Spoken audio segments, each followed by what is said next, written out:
A day in my life as a seaman's wife na nakabakasyon na ang asawa. Ito nga pala yung part 2 ng Christmas mini vlog natin. Pero bago ang lahat, hindi pwedeng mawala ang giant aircon nila. Alam nyo bang kaya malamig kapag Pasko dahil dito yan sa giant aircon nila?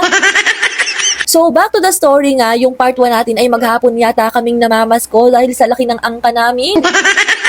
Pero kahit so far busy ang person nyo, maghapon kakapamasko ay ayan, hindi pwedeng mawala ang oras para sa barkada. Para naman chillax-chillax dyan, tamang kwentuhan, tamang biruan lang, ganun. Pero dapat, bago magkita-kita ang barkada, dapat meron kang baong chika.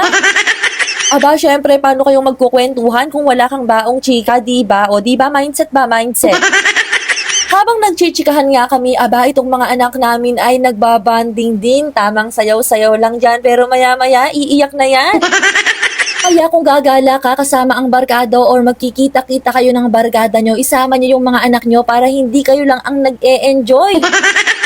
Mga ilang minuto pa nga lang ang nakakalipas, nagutom na agad. Buti na lang, laging Girl Scout si Ninang, may nakahanda agad na pang samji. Nako, panigurado, pahirapan na naman bukas sa paglulubog ng leto sa baw.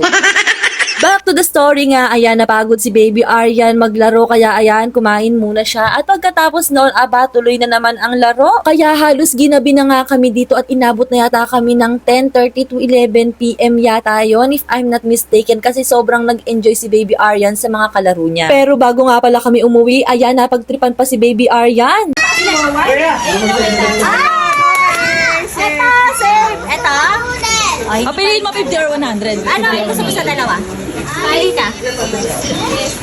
Alin dyan? Ano dyan?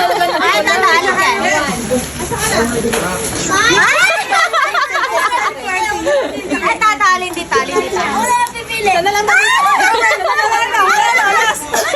Last win. Ayan. Parang lugay ko na. Sa'yo na yan eh. Ito na.